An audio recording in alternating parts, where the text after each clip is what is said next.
सज्जनों और देवियों, इस समय मैं उपनिषद सौरभ लिखता हूं। उपनिषद सौरभ हमारी भारतीय परंपरा की प्राचीनतम अध्यात्म पुस्तकें उपनिषदें हैं। और अगर ये कहा जाए कि विश्व की परंपरा की है तो गलत नहीं। जिस काल में हमारे यहां उपनिषदों की रचना हुई है, उस काल में इस भूमंडल के किसी कोने में इतनी गहरी अध्यात्म विद्या का प्रवर्तन नहीं हुआ। तो उपनिषदें हमारे भारतवर्ष की प्राचीनतम अध्यात्म विद्या तो है ही, विश्व की प्राचीनतम अध्यात्म विद्या है। अध्यात्म विद्या तो है ही, विश्व की प्राचीनतम अध्यात्म विद्या है। केवल ईश उपनिषद जो 18 मंत्रों का है, वो शुक्ल यजुर्वेद का 40वां अध्याय है। बाकी उपनिषदें ब्राह्मण और आरण्यकों से अलग करके संपादित की गई हैं। वेदों के बाद ब्राह्मण ग्रंथ बने हैं, नाम ही उनका ब्राह्मण है। शतपथ ब्राह्मण, गोपद ब्राह्मण, ऐत्रेय ब्राह्मण, तैत्रेय ब्राह्मण, साम ब्राह्मण और आरण्यक बने हैं। उन्हीं में उपनिषद के अंश हैं जगह जगह। उन्हीं का अलग संपादन करके उपनिषदों का नाम पड़ा है। जो 11 उपनिषदें मुख्य हैं, फिर और पीछे बनती गई, 100 से अधिक बनी, लेकिन प्रामाणिक उपनिषदें 11-12 मानी जाती हैं। ईश, केन, कठ, प्रश्न, मुंडक, मांडूक, ऐत्रेय, तैत्रेय, श्वेताश्वतर, छांदोग, बृहदारण्यक इत्यादि। इन ग्रंथों पर मैं इस समय लिख रहा हूं। सौरभ आप जानते हैं, सुगंधी। सुगंधी मात्र छांट लेना, उपनिषद सौरभ। उपनिषद का सौरभ, उपनिषद की सुगंधी, उपनिषद का सार तत्व निकाल करके रखने की चेष्टा की जा रही है। ये बात नहीं कि उसके आगे सार नहीं, लेकिन मैं ऐसा प्रयास करता हूं जो सहज सब लोगों के लिए उपयोगी हो। ईश उपनिषद प्रथम है। इस क्रम में आप लोगों के सामने मैं आज ये विषय भी रख रहा हूं। ईश उपनिषद क्यों उसका नाम पड़ा? क्योंकि प्रथम मंत्र ईश शब्द से शुरू है, ईशा से।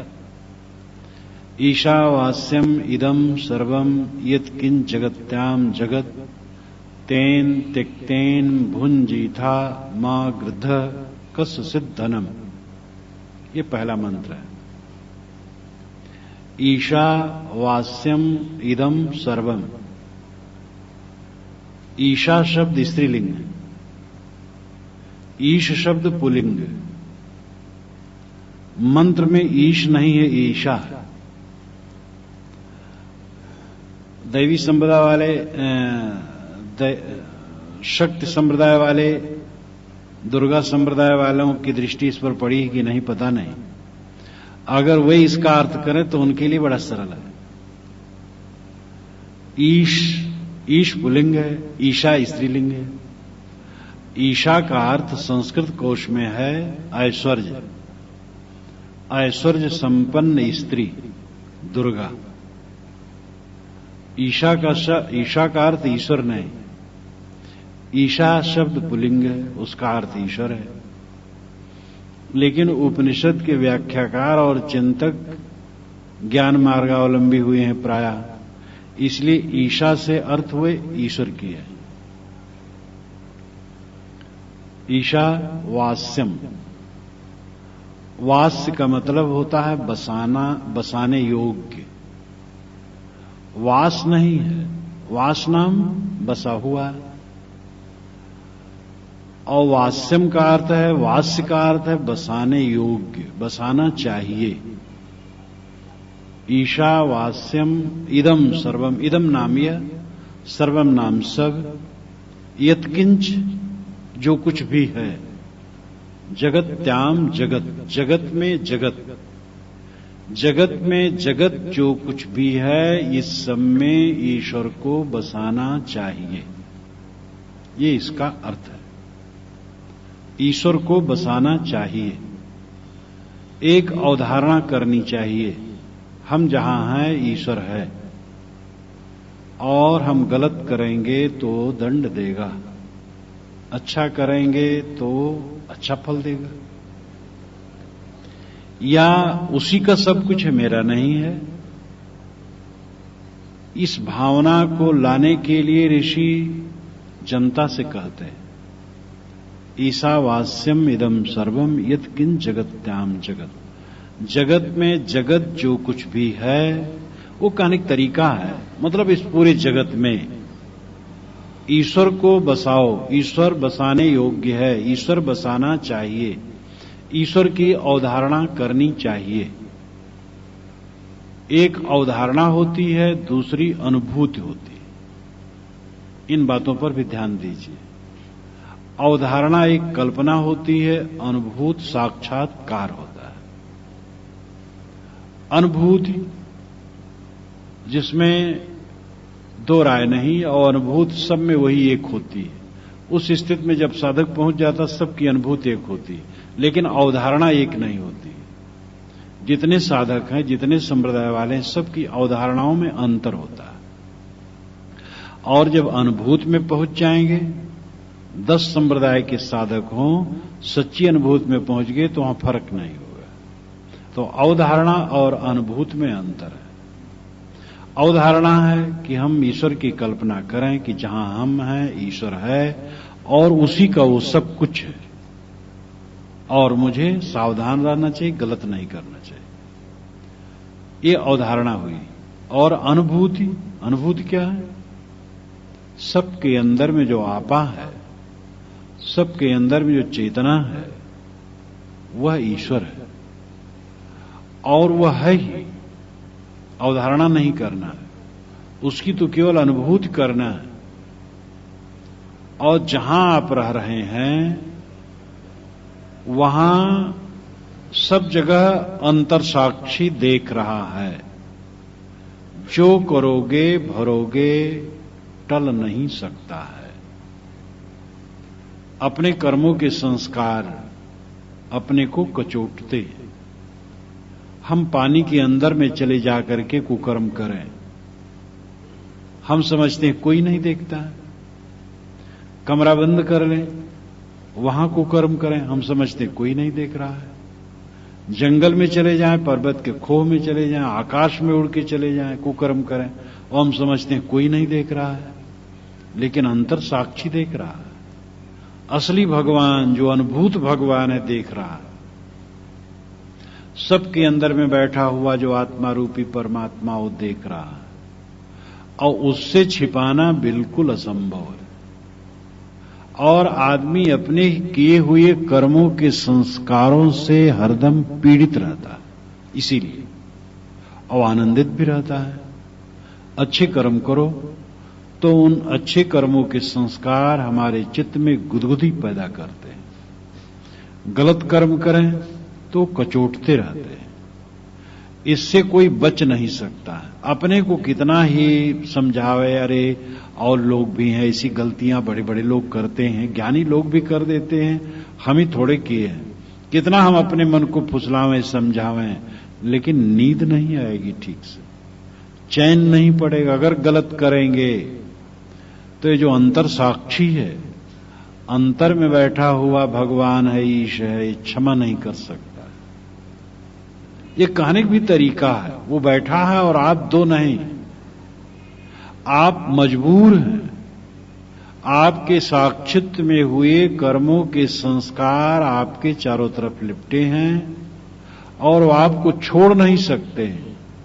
छोड़ना चाहो तो भी छूटते नहीं। इसलिए बड़ी सावधानी से कर्म करने चाहिए। एक भक्ति मार्ग है, दूसरा ज्ञान मार्ग है। भक्त कल्पना करता है हमारे आसपास ईश्वर बैठा है और उसी का सब कुछ है और वो देख रहा है। हमें सावधान रहना चाहिए, गलत न करना चाहिए। और सब कुछ उसी का है, मेरा कुछ भी नहीं है। ज्ञानी दूसरा होता है, वह समझता है कि मैं खुद बैठा हूं, कल्पना क्यों करूं, मैं तो बैठा ही हूं, और जो करता हूं वो मेरे सामने संस्कार प्रतिबिंबित होते हैं। इसलिए हम कर्मों को सुधारें। ये दुनिया प्रकृति की चीज है, प्रकृति की चीज है, प्रकृति में जाती है, मेरा अपना इसमें क्या है, इस प्रकार ज्ञानी सोचता है। दोनों का अर्थ है दुनिया से अनासक्त होना।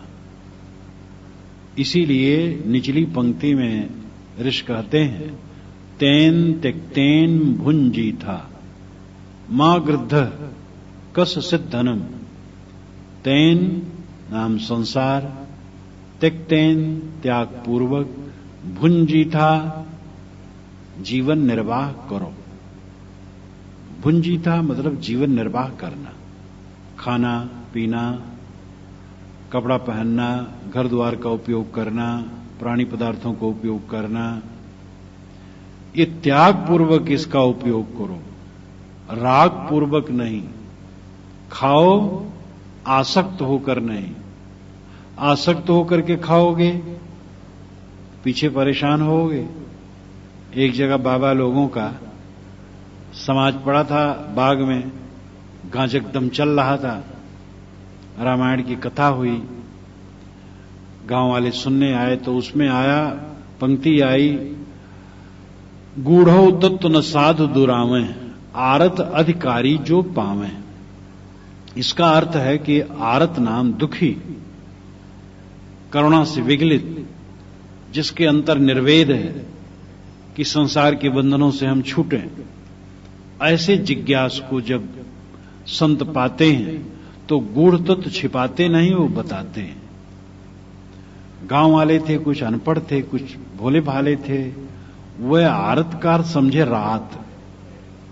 आरत नाम रात।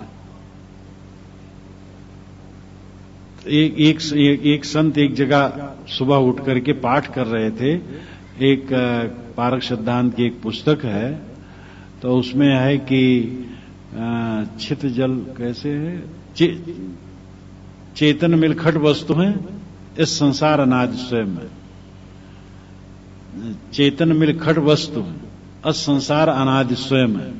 तो इसको याद करें, तो बारंबार याद करें। तो एक बुढ़िया रहे घर में, कहे ये दैया, न राम न रहीम, और खड़बड़ है, और अन्न खा लिए खड़बड़ है। तो समझे कि ये ज्यादा अन्न खा लिए, वो कहते खड़बड़ है पेट, और वो कहे खट वस्तु अनाज स्वयं है, तो समझे अनाज। और खट वस्तु समझे खड़बड़, पेट खड़बड़ है, अन्न ज्यादा खा लिए। तो जब ये सुने गांव वाले तो सोचे अब रात में आधी रात को आवे, तब गूढ़ तत्व सुनने को मिलेगा। कथा समाप्त होगी 10 बजे, सब चले गए। तो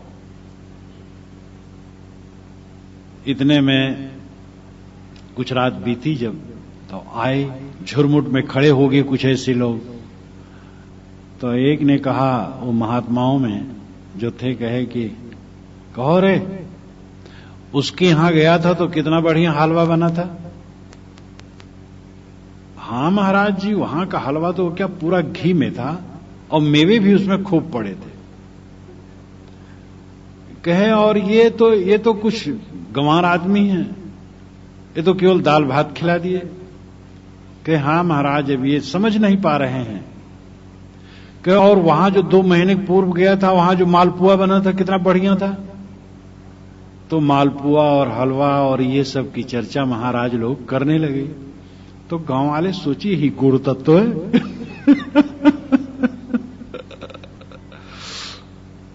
गूढ़ो तत्व न साधु दुरावे, आरत अधिकारी जो पावे। तो उनको हलवा और मालपुआ ये सब जीभ में लगे थे। और जब ज्ञान की बात कहना चाहिए, सोचना चाहिए, ध्यान समाधि लगाना चाहिए, तो हलवा और मालपुआ की चर्चा कर रहे थे।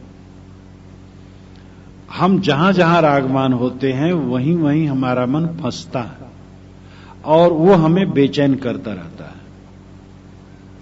तंबाकू में जो फंसा है वो स्वयं समझ सकता है तंबाकू कैसा परेशान करता है। बीड़ी वाले, सिगरेट वाले, शराब वाले, जिन जिन व्यसनों में जो आदमी फंस जाता है उन व्यसनों को लेकर के कितना बेचैन रहता है।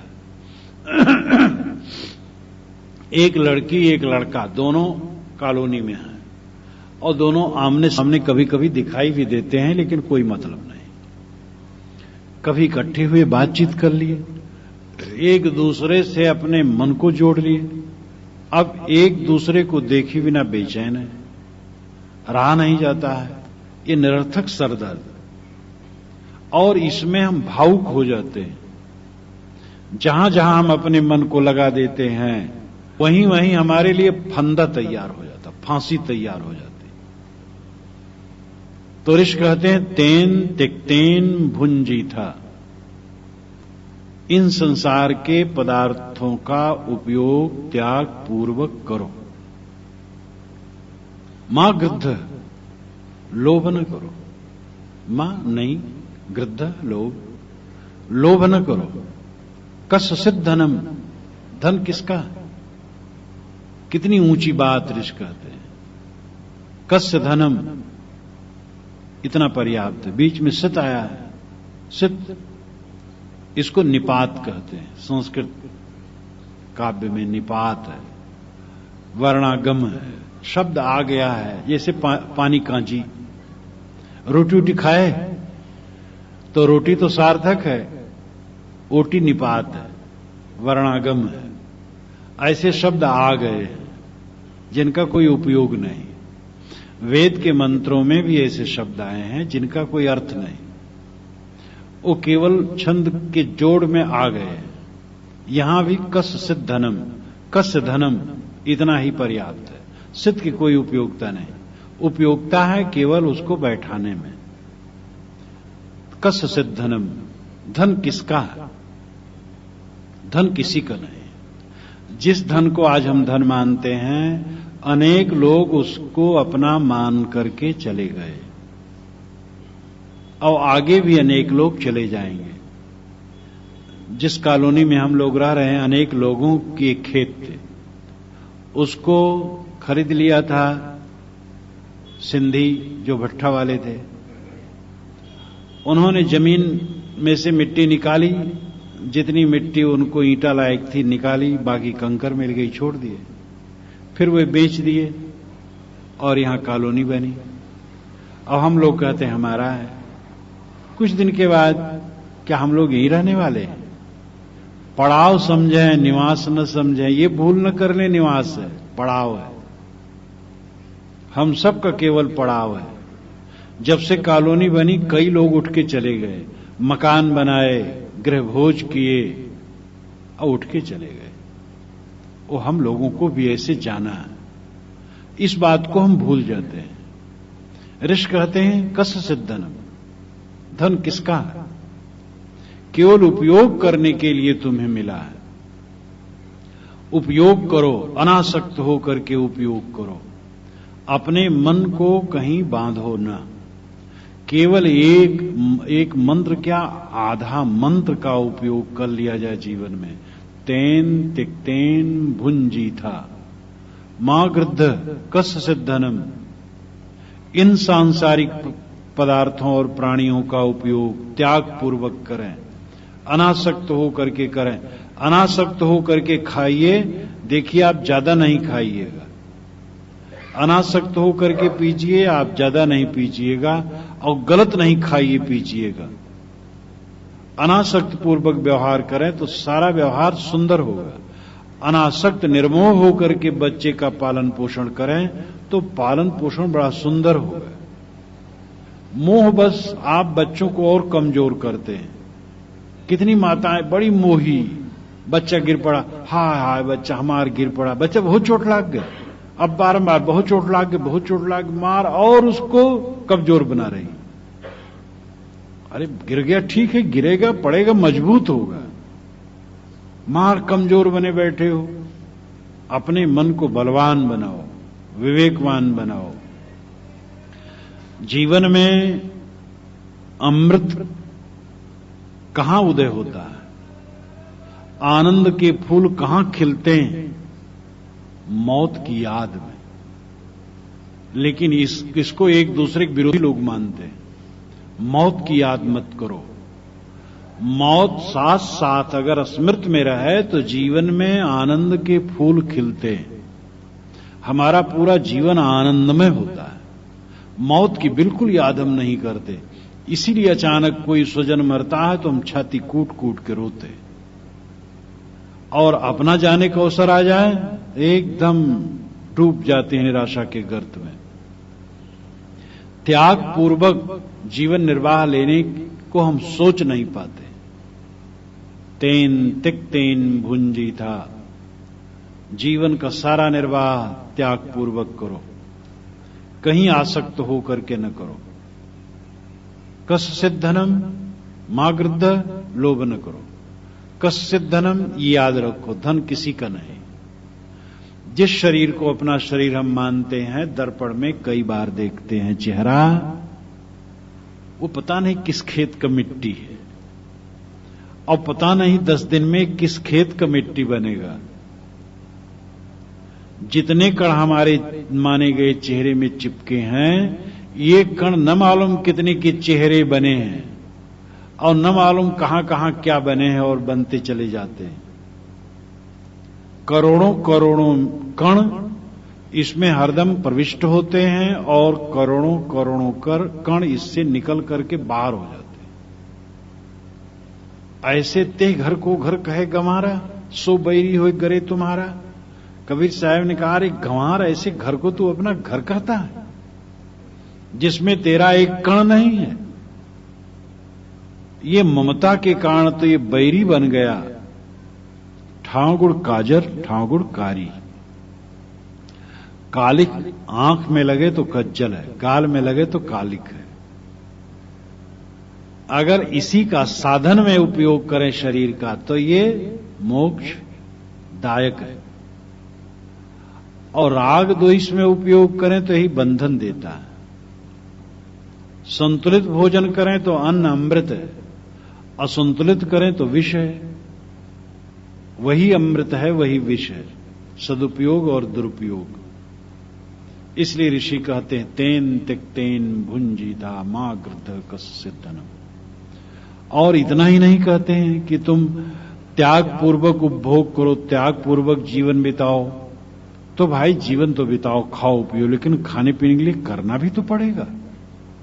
इसलिए ऋषि कहते हैं, कुर्वन्नेवे कर्माणि जिजीविषेक्तम सतम समाह। 100 वर्ष जीने की इच्छा हम कर्म करते हुए करें। कर्म करें और कर्म करते हुए 100 वर्ष जीने की इच्छा करें। यहां ज्ञानी लोग ये अर्थ करते हैं कि ये तो कर्मकांडियों का मंत्र है, क्योंकि 100 वर्ष जीने की इच्छा की गई है। मेरे विचार से मैंने लिखा भी है उपनिषद सौरभ में कि इतना रूढ़ अर्थ करने की जरूरत नहीं। 100 वर्ष का अर्थ है पूरा जीवन। हमारे ऋषि लोग 100 वर्ष का अर्थ मानते थे पूरा जीवन। इसीलिए 4 आश्रमों की व्यवस्था उन्होंने की थी। 25 वर्ष तक ब्रह्मचर्य, 25 वर्ष तक गृहस्थ, 25 वर्ष तक वानप्रस्थ, 25 संन्यास, 100 वर्ष मान करके। तो 100 वर्ष का लाक्षणिक अर्थ है पूरा जीवन। कर्म करते हुए पूरा जीवन जीने की इच्छा करो, यह अभिप्राय है। 100 वर्ष जीने की इच्छा कैसे करें, पता नहीं कब शरीर छूट जाए। एक ज्ञानी पुरुष ऋषि कैसे कह सकते कि तुम 100 वर्ष जीने की इच्छा करो। यहां अर्थ है कि जीवन भर कर्म करते हुए जीने की इच्छा करो, निठल्ला बन करके नहीं, निष्क्रिय बन करके नहीं, कर्म करते हुए जीवन जियो। क्योंकि खाने के लिए करना तो पड़ेगा, और खाने केवल नहीं, और भी काम है। जितने भी कर्म हैं उनमें कृष्ण कर्म बड़ा ऊंचा है।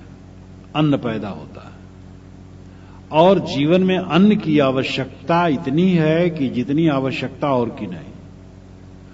अन्न अगर है तो राम भी याद आएगा, अन्न न हो तो राम याद नहीं आएगा। कपड़ा ना हो तो चल सकता, अन्न के बिना नहीं चल सकता। मकान ना हो तो भी चल जाएगा, अन्न के बिना न चलेगा।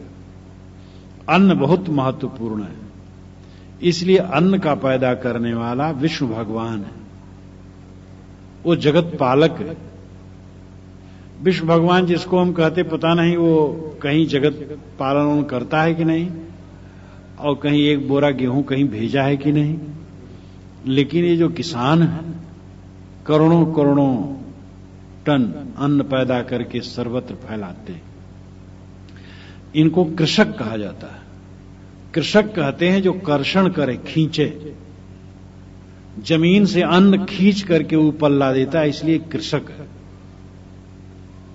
और इसलिए किसानों का बड़ा महत्व है। जय जवान जय किसान लाल बहादुर शास्त्री ने नारा लगाया था, और उस समय लड़ाई की मामला थी, पाकिस्तान से लड़ाई चल रही थी, इसलिए जवानों को भी कहा। और किसान अगर अन्न न दे तो जवान खाएंगे क्या? इसलिए अन्न की बड़ी आवश्यकता है। लेकिन अन्न ही नहीं, और चीज की भी आवश्यकता है। अन्न जो पैदा करते वो अन्न खाते हैं, हम लोग भी खाते, नहीं पैदा करते हम भी खाते हैं। तो हमें चाहिए कुछ ऐसा करें जो दूसरे के लिए उपयोग का हो। कपड़ा बुनने वाले कपड़ा बुनते हैं, नाई बाल बनाता है, और धोबी कपड़ा धोता है, दर्जी कपड़ा सिलता है, मकान बनाने वाला मकान बनाता है, विद्वान शिक्षा देते हैं, कुछ लोग समाज की व्यवस्था करते हैं, शासन करते हैं। अगर फौज और पुलिस हटा दी जाए, बहुत जल्दी देश के सभी देश की उन्नतियां हो जाए। खरबों खरबों की संपत्ति हर देश की फौज में लगती। फौज न रहे, पुलिस भी न रहे, तो पूरी दुनिया बहुत जल्दी उन्नत हो जाए। लेकिन जब मनुष्य हो दुनिया में, मनुष्यों के बीच में शैतान है, वह शैतान परेशान करने वाले हैं, इसलिए पुलिस और फौज की जरूरत पड़ती और बड़ी आवश्यकता है उनकी। वे देश की रक्षा करते हैं। वकील है, वकील से सब घृणा प्राय किया करते, अरे ये तो फौरे बचने वाले हैं। लेकिन वकालत का मतलब है विवाद को हल करने का प्रयास करना। वो एक आदमी को न्याय दिलाए। हर आदमी उतना विज्ञ नहीं होता है, इसलिए उसको न्याय दिलाए, उसका भी काम है न्याय दिलाना। और इससे वो रोटी पाने का अधिकारी है, डॉक्टर है, इंजीनियर है। संत महात्मा का ये बहुत बड़ा काम है कि वे अपनी पवित्र रहनी में रहें और समाज में सच्चे ज्ञान का प्रचार करें। महात्मा अगर अपनी रहनी में रहें, मुख से कुछ न कहें, तो भी बहुत बड़ा प्रचार होगा। उनका पवित्र जीवन ही एक बहुत बड़ा प्रचार है। और मत्स्य पालन, मुर्गी पालन, सूकर पालन, अनेक प्रकार के विभाग सरकार ने खोले। संतान नियोजन, गर्भ गिराने का प्रयास, बहुत कुछ विभाग खुला है। लेकिन मनुष्य की बुद्धि के परिष्कार करने का कोई विभाग नहीं। वो संतों का विभाग है और वे निःशुल्क काम करते हैं। प्रजा उनको बिना इकरार किए सहज सेवा भी करती रहती है। महात्मा ही नहीं कहते हमें खाने को दो तो हम ज्ञान उपदेश करेंगे, वो ऐसे करते हैं और भक्त लोग उनकी सेवा करते हैं। बौद्धिक, आध्यात्मिक और शासनिक, आर्थिक, जिस किसी ढंग से हमारा कुछ ऐसा सहयोग होना चाहिए समाज के लिए जिससे समाज को कुछ मिले, क्योंकि हम समाज से पाते हैं, इसलिए हमें समाज को कुछ देना चाहिए। इसलिए कर्म करना बहुत जरूरी है। हर व्यक्ति को कर्मशील होना चाहिए। ऋषि कहते हैं कुर्वन्नेवे कर्माणि, कर्म करते हुए जियो और 100 वर्ष जीने की इच्छा करो। इसका अर्थ ये करना चाहिए कि पूरा जीवन कर्म करते हुए जीने की इच्छा करो। पूरे जीवन में निठल्ला बन करके बैठो ना। और यही तुम्हारे निर्मल जीवन का आधार है। अनासक्त होकर के जीने का यही तरीका है। अगर कोई कर्म न करे तो जीवन कैसे चलेगा? और कर्म करे और आसक्त होकर के जिए, आसक्त होकर के करे तो बंध जाएगा। इसलिए अनासक्त होकर के जीने की जरूरत है और अनासक्त होकर के कर्म करने की जरूरत है। बच्चे को पालो अनासक्त होकर, मोह करके नहीं। पति पत्नी का व्यवहार हो अनासक्त होकर, विवेक पूर्वक, मोह करके नहीं। जितना मोह में फंसोगे उतना आपस में राग द्वेष करोगे। पति पत्नी जो आपस में लड़ते झगड़ते रहते हैं उसमें कारण यही है। अब थोड़ा मोड़ा लड़ना झगड़ना तो कहते हैं पति पत्नी में कहा कोई ना हो तो आनंद नहीं आता है। बीच बीच में कहा कोई हो जाए तो कहते हैं ये जीवन का रस है। लेकिन वो कहा कोई मतलब विनोद मात्र हो, और कहीं राग द्वेष हो, और अगर पत्नी को देखे और पति को बुखार चढ़ गया और पति को देख करके पत्नी झुलस गई, तब ये बहुत बुरा है।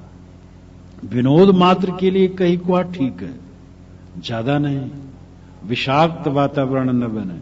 और वो तभी होगा जब आप पत्नी से ज्यादा चाहेंगे सेवा, जरूर विषाक्त होगा। पत्नी पति से ज्यादा चाहेगी, विषाक्त होगा। लड़के से, पिता से, किसी से आप शिष्य से, गुरु से ज्यादा स्वार्थ चाहेंगे तो विषाक्त वातावरण बनेगा। चाहना ही विषाक्त वातावरण निर्मित करती है। कर्म न करो चल नहीं सकता है, और कर्म करो लिप्त होकर के तो बंध जाओगे। इसलिए अनासक्त होकर के कर्म करो और जीवन भर कर्म करो। ऋषि कहते हैं कि तुम जीवन भर कर्म करो, मुफ्त में बैठ करके खाने की चेष्टा न करो। मुफ्त में खाने वाले को ऋषि बहुत खराब कहते हैं। ऋग्वेद का एक मंत्र है, मोघ मन्नम विंदते अप्रचेता। मोघ मन्नम विंदते अप्रचेता सत्यम ब्रवीम बद इत सतस्य नार्जमणम पुष्यति नो सखायम केवलागो भवति केवलादि। मोघ मन्नम, मोघ नाम व्यर्थ, अन्नम भोजन, मोघ मन्नम बिंदते अप्रचेता, बिंदते नाम भोग करना, खाना, अप्रचेता नाम असावधान। मुफ्त में बैठ करके जो खाता है बिल्कुल असावधान आदमी है। जो कोई काम नहीं करता मुफ्त में बैठ करके खाना चाहता है बिल्कुल असावधान है। मोघ मन्नम बिंदते अप्रचेता, ते नाम भोग करना, खाना, अप्रचेता नाम असावधान। मुफ्त में बैठ करके जो खाता है बिल्कुल असावधान आदमी है। जो कोई काम नहीं करता मुफ्त में बैठ करके खाना चाहता है बिल्कुल असावधान है। मोघ मन्नम बिंदते अप्रचेता सत्यम ब्रवीम बद इत सतस्य। मैं सत्य कहता हूं, वो अपना बध कर रहा है, अब अपना हनन कर रहा है। जो मुफ्त में बैठ करके खाता है, बिना काम धाम किए खाता है। अब ये नहीं कि घर का बूढ़ा है बेचारा, अब कर तो दिया, 60 वर्ष में रिटायरमेंट होता है तो सरकार पेंशन देती है। अब घर का बूढ़ा बैठ करके खाता तो समझे अपराध करता है, ठीक नहीं। जो असमर्थ है, बूढ़ा है, कोई बात नहीं, बैठ करके खाए, लेकिन उसको भी कुछ कर लेना चाहिए। बूढ़ा भी अगर कहीं बच्चे को पुचकार ले तो उसकी बहुएं खुश हो जाएंगी। और दरवाजा अगर साफ नहीं, थोड़ा बुहार दे, क्या इज्जत घट जाएगी, तो लड़का खुश हो जाएगा। इज्जत घट जाएगी तो लड़का खुश हो जाएगा। इसलिए जितना बन सके कुछ बूढ़ों को भी करना चाहिए, निठल्ला न रहना चाहिए। लेकिन अब करने की समर्थ न हो तो न करे तो कोई हर्ज नहीं, वो अपराधी नहीं। मोघ मन्नम बिंदते अप्रचेता सत्यम ब्रवीम बद इत सतस्य। ऋषि कहते मैं सत्य कहता हूं, वो अपना बध कर रहा है अगर मुफ्त में खा रहा है तो। नार्जमणम पुष्यति नो सखायम। जो श्रेष्ठों को नहीं खिलाता है, पूज्यों को नहीं खिलाता है और सखायम मित्रों को नहीं खिलाता है, सुजनों को नहीं खिलाता है, तो केवलाघो भवति केवलादि। केवलादि केवल अपना ही पेट भरता है तो केवलाघो भवति, वो महापापी है, केवल पापी है। तो इसमें सब बातें आ गई। एक तो बैठ करके न खाओ, और दूसरी बात जिसको खिलाना चाहिए उनको खिलाओ।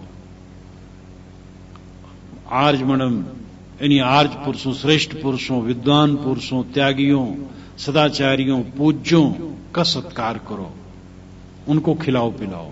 और मित्रों को, स्वजनों को, जिनकी जिम्मेदारी उनको खिलाओ पिलाओ। ये नहीं तुम ही बैठ करके खा लो और उनको उन पर ध्यान न दो। तो कर्म करते हुए जीना और अनासक्त होकर के कर्म करते हुए जीना, यही चारा है कि हम सुख से जी सके। कर्म न करें तो खाएंगे क्या, ये जीवन कैसे चलेगा? और कर्म करें, आसक्त होकर के करें तो बध जाएंगे। इसलिए एक ही चारा है कि कर्म करें लेकिन आसक्त न हो, व्यवहार करें लेकिन कहीं मोह न करें। अब आप बाल बच्चे छोड़ के कहां जाएंगे? हम देखो छोड़ दिए, फिर यहां बाल बच्चे हो गए। आप लोग बाल बच्चे गिन सकते, 1 है, 2 है, 3 है, 4 है, हम कितना गिने? तो कहीं भी जाओ हो जाता है, समाज बन जाता है। आप परिवार कहते हैं, हम समाज कहते हैं। आप घर कहते हैं, हम मंदिर कहते हैं, लेकिन चीज तो आ जाती है। इसलिए अनासक्त होकर के जीना ही मोक्ष का साधन है। इसलिए हमें इस पर ध्यान देने की जरूरत है।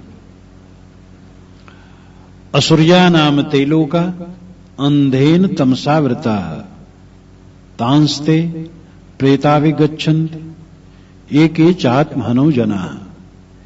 ऋषि कहते हैं कि जो लोग आत्महत्यारे हैं, आत्महन हैं, आत्महत्यारे का यहां मतलब है कि फांसी लगा करके मर जाने वाला नहीं।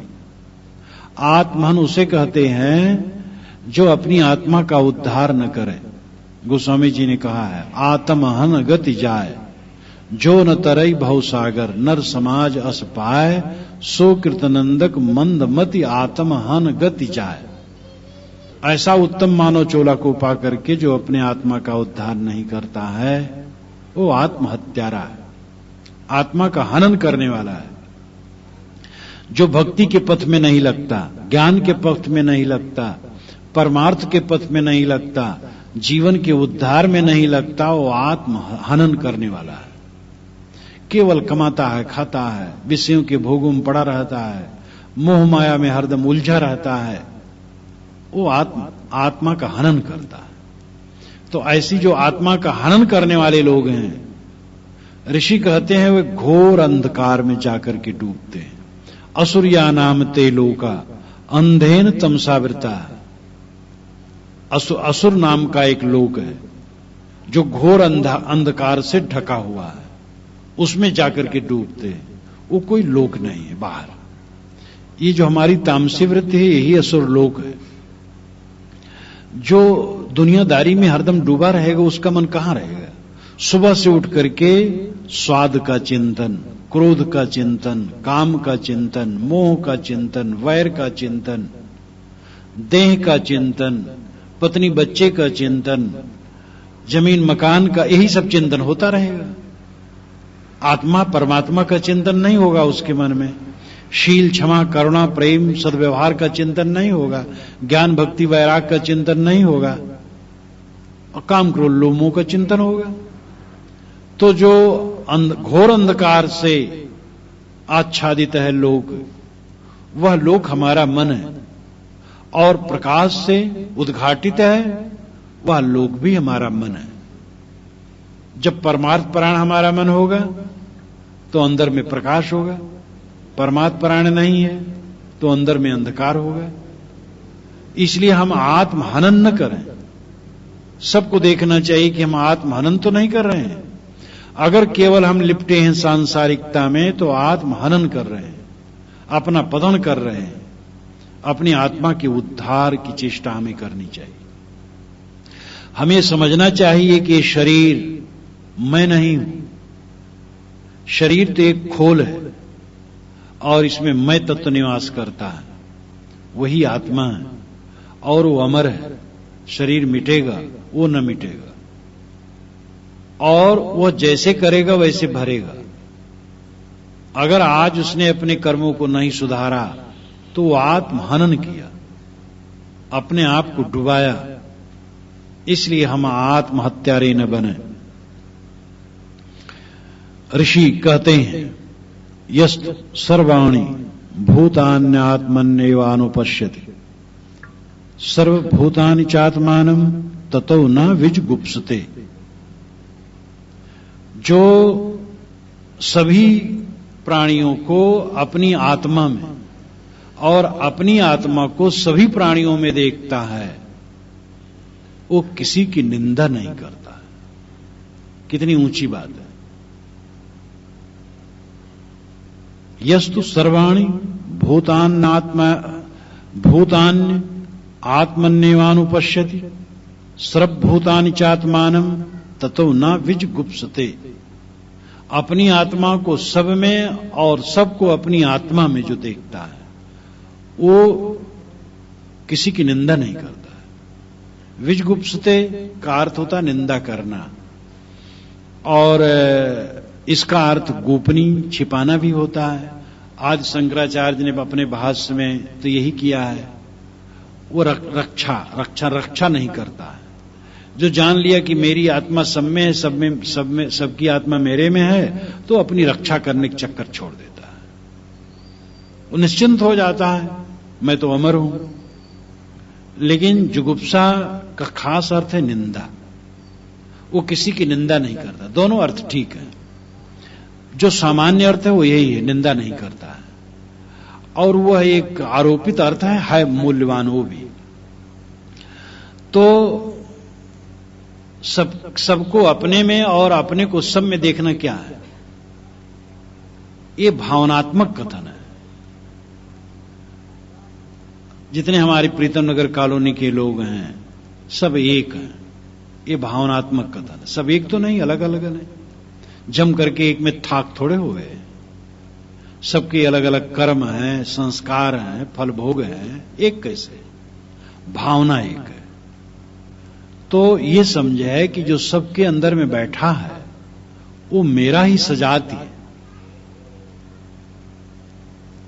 और मेरे में जो है वो आप सबकी सजाती है। जो मैं हूं वही आप है, जो आप है वही मैं हूं। ये भाव से जो देखता है वो किसकी निंदा करेगा? ये भाव तो कहने और सुनने में बड़ा सरल है। हम कह दिए झट दे, आप सुन लिए। इसका अभ्यास करना चाहिए। सुबह उठें और 5 मिनट तक केवल अभ्यास करें, और ऐसी कल्पना करें कि मेरे अंदर से एक फव्वारा प्रेम का निकलता है और पूरे संसार के प्राणियों को वो तरबतर कर रहा है। मेरे हृदय का प्रेम सब में व्याप्त हो रहा है। इस प्रकार की कल्पना करें, देखें कितना मन मधुर होगा।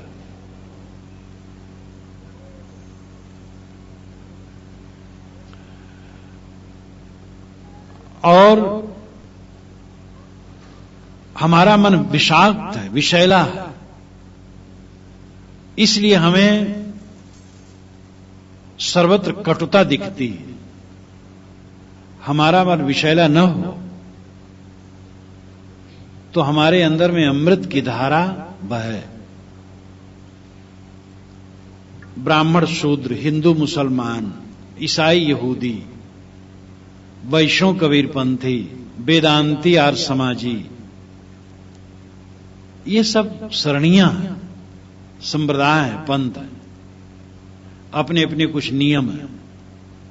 इन लोगों को लेकर के वास्तविकता में कोई अंतर नहीं। आजकल ये ज्यादा प्रचार किया जा रहा है कि हम लोग असुरक्षित हैं, संगठित हो।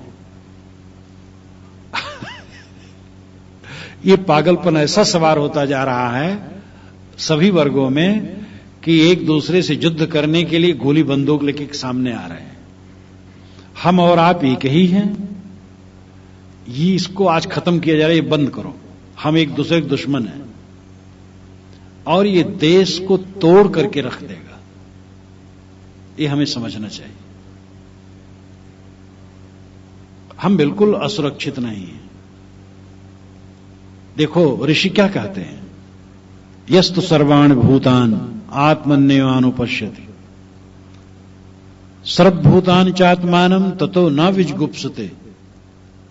जो ये देखता है कि मेरी आत्मा सब में और सबकी आत्मा मेरे में, वो किसकी निंदा करेगा। मेरी आत्मा हिंदुओं में खाली मुसलमानों में नहीं है, क्या ये भी बात है? कोई मियां कहा है मेरी आत्मा केवल मुसलमानों में हिंदुओं में नहीं है, तो क्या मियां समझते हैं?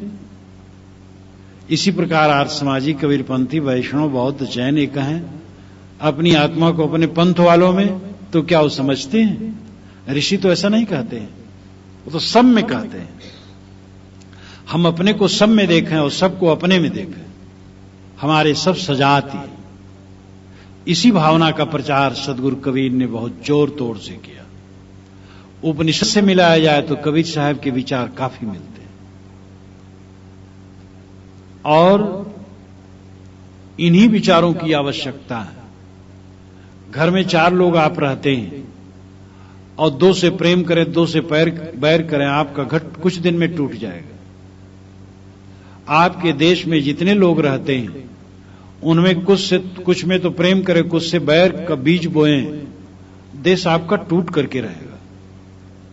और जो क्षुद्र स्वार्थ वाले हैं वे नहीं समझ पाते हैं, लेकिन इसका भयंकर परिणाम इतना होगा कि रोते नहीं सिराएगा। इसलिए प्रेम की गंगा बहनी चाहिए, हर स्तर पर प्रेम की गंगा बहनी चाहिए।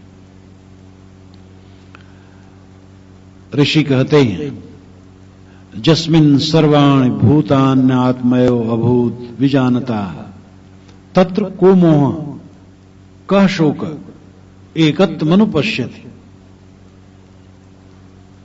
जिसने समझ लिया, जो समझ लिया कि मेरी आत्मा सबकी आत्मा हो गई,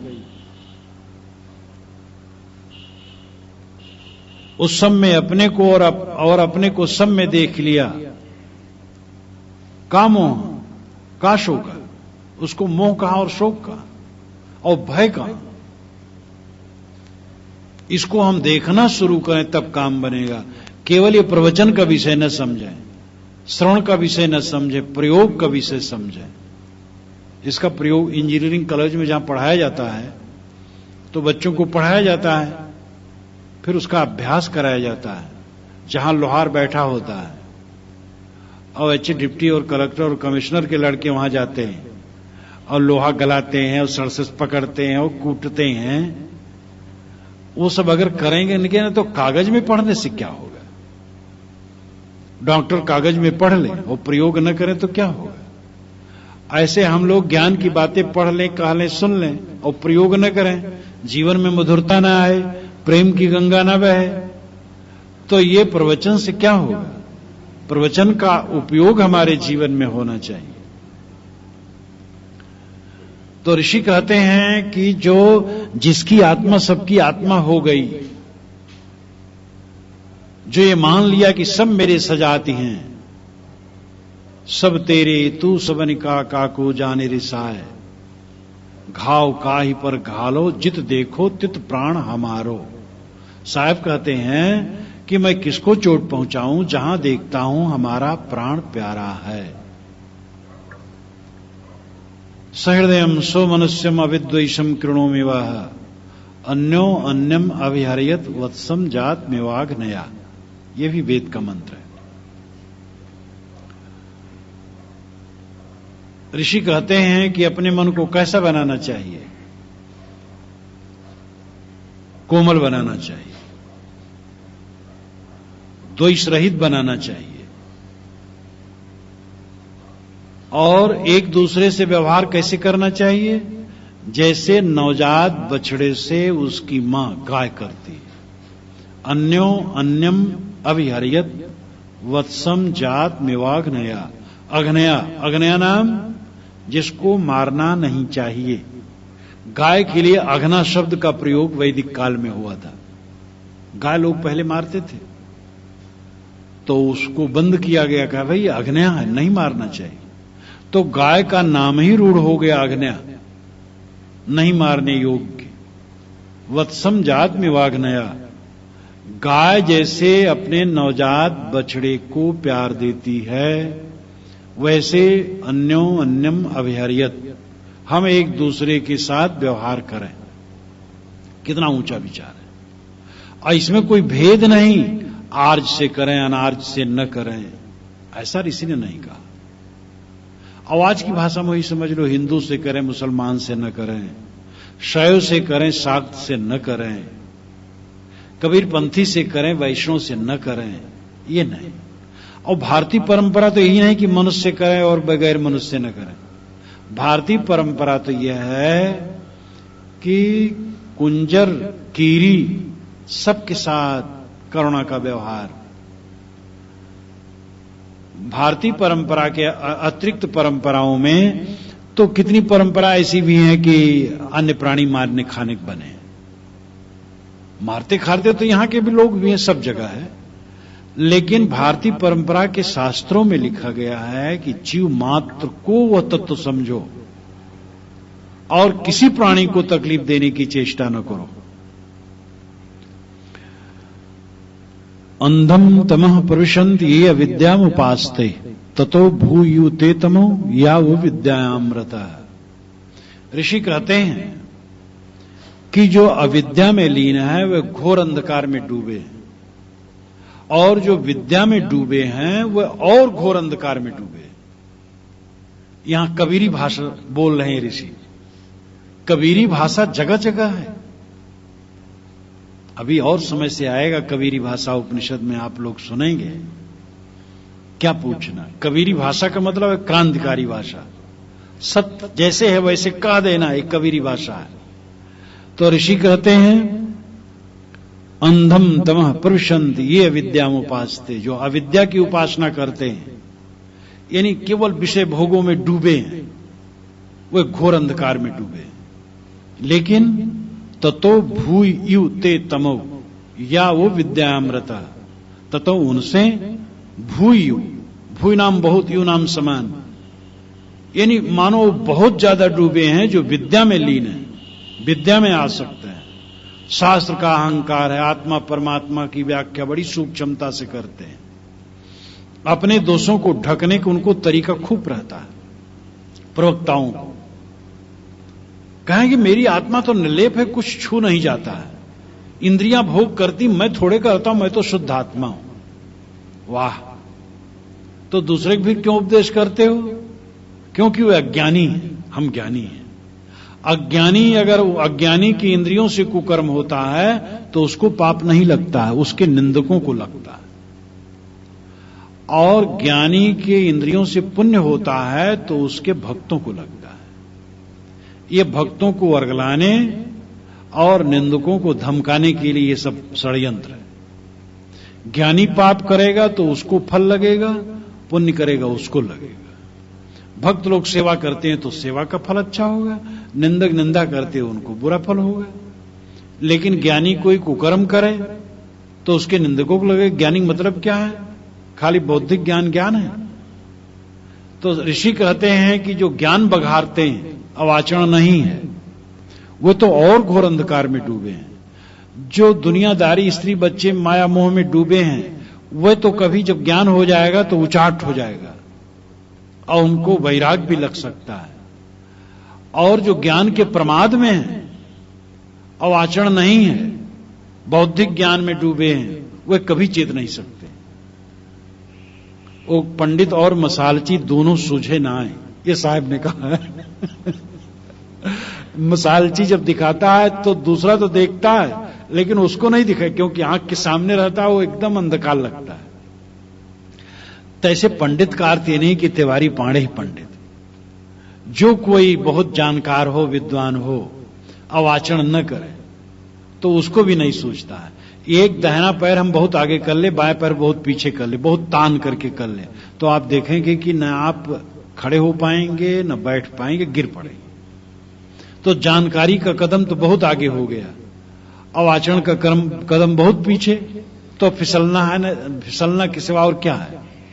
तो ऋषि कहते हैं अंधम तमः प्रविशन्ति अविद्यामुपास्ते ततो भूयुते तमो याव विद्यामृता। हृणमयन पात्रेण सत्यस्यापिहितम मुखम तत्त्वम पूषन्न पाविरणु सत्य धर्माय दृष्टे। हिरणमयन पात्रेण, हिरणमय, हिरण नाम सोना, मैं नाम समान, सोने के समान चमकते हुए पात्र, पात्रेण चमकते हुए पात्र से, सत्यस्यापिहितम मुखम, सत्य का मुख ढका हुआ है।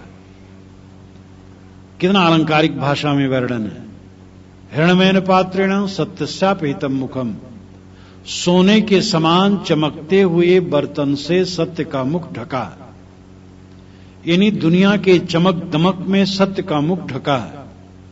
पलटू साहब ने कहा है, देखत सोना लगे सकल जग कांच है। अरे हां पलटू, जीवन कहिए झूठ तो मरना सांच है। संतों की खोपड़ी उल्टी होती है, लोग कहते हैं। लोग कहेंगे वाह, जीवन झूठ और मरना सच है। अरे जीवन सच है, मरना झूठ है। मरना कहां है अभी, जब मरेंगे तब मरेंगे। संत कहते हैं मरने की याद करो, घबराओ ना। मरने की याद करोगे तुम्हारे जीवन में फूल, खुशी के फूल खिलेंगे। अगर हम मृत्यु को लेकर के सोएं जागें, खाएं पिएं चलें फिरें, यानी मृत्यु की स्मृत रखते हुए सारा काम करें, जीवन हमारा आनंद से भरा रहे, भय नाम की चीज खत्म हो जाएगी और हम अनासक्त हो जाएंगे। लेकिन जो बहुत प्यारी चीज है उसी से हम भागते हैं। ये बहुत दुर्भाग्यपूर्ण है। मेरी पुस्तक एक वैराग संजीवनी है, जो मैंने अपने 22 और 24 वर्ष की उम्र में लिखा था। शुरू में 20 वर्ष उम्र बीता था तब निकला था, उसके बाद 22 से 24 के अंदर में उसको लिखा था। और उसमें मेरा एक छंद है, रे मौत प्यारी मौत मेरे सामने आया करे। ऐ प्यारी मौत मेरे सामने तो आया करे। ये शायद 40 पंक्तियों की होगी, बड़ी अच्छी, बड़ा अच्छा छंद है। और भी बीच बीच में ऐसे हैं छंद जो इसको याद दिलाए हैं। और मैं इतने दिनों से याद कर रहा हूं मौत को, लेकिन अभी शरीर नहीं मरा। इसलिए डरो कोई मत, मौत की याद करोगे तो कोई झट से मर जाएगा, और मौत की याद न करे तो बैठा रहेगा।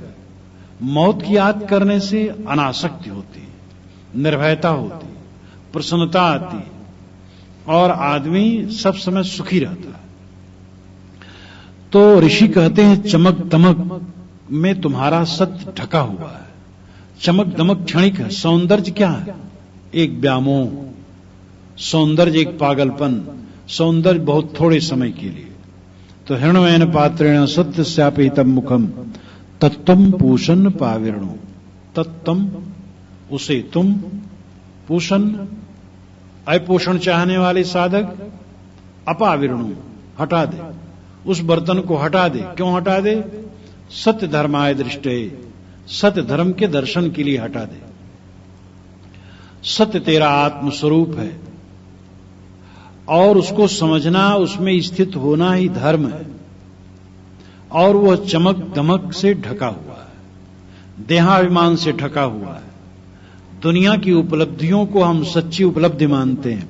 साहब ने कहा है, झूठे सुख को सुख कहे, मानत है मनमोद, जगत चबैना काल का, कुछ मुख में कुछ गोद।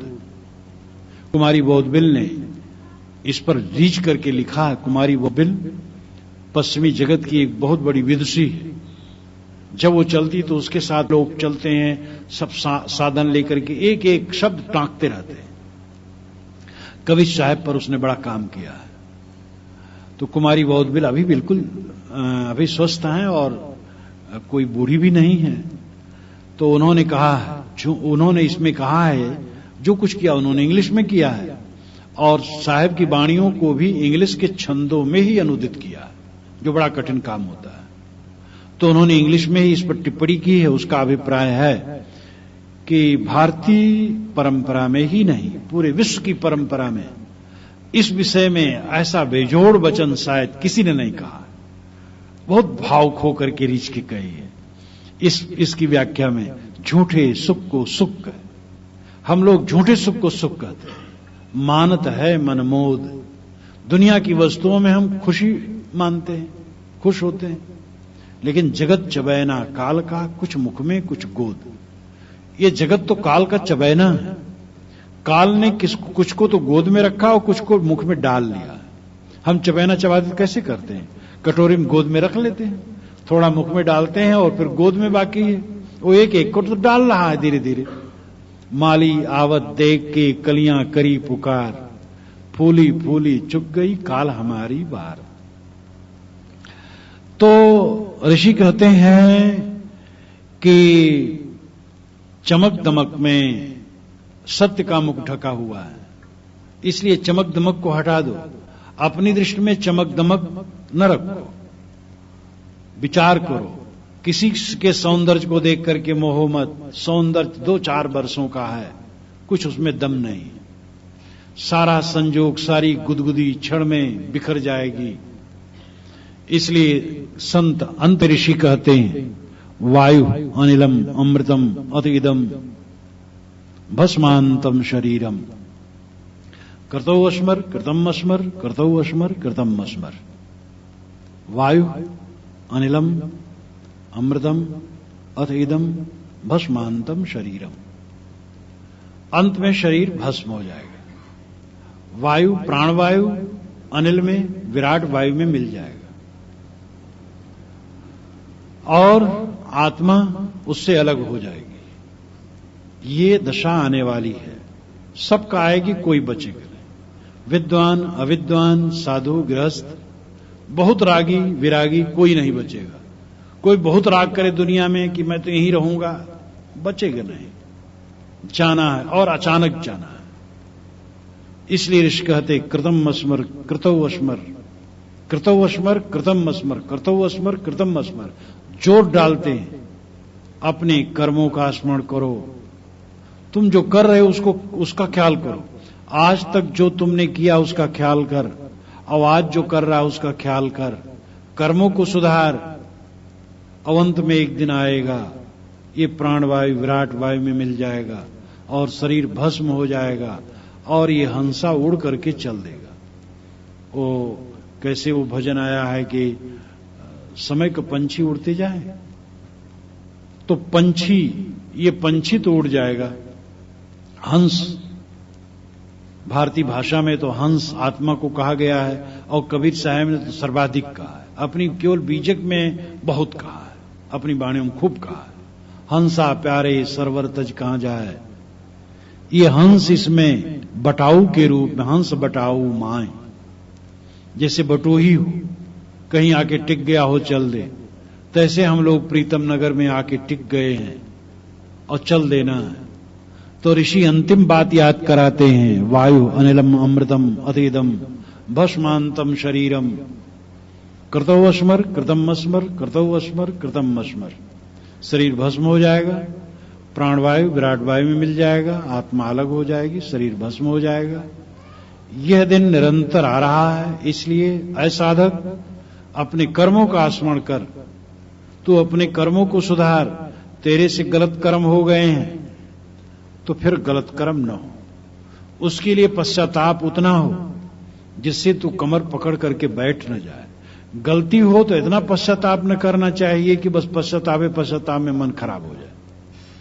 बस इतने कि वैसी गलती न हो, बहुत पश्चाताप नहीं, गलती दोहराए ना और मन को दबाओ मत। कुछ लोगों की प्रवृत्ति ऐसी होती, कोई गलती होगी मार रात रोना, मार वहिम गलना, तो इससे तो आत्मा कुचल जाती है। गलती हुई और फिर उसको दोहराना नहीं है और आगे गलती नहीं करना है और प्रसन्न होकर के साधना में चलना है। इस प्रकार ऋषि अंतिम ये छाप देते हैं।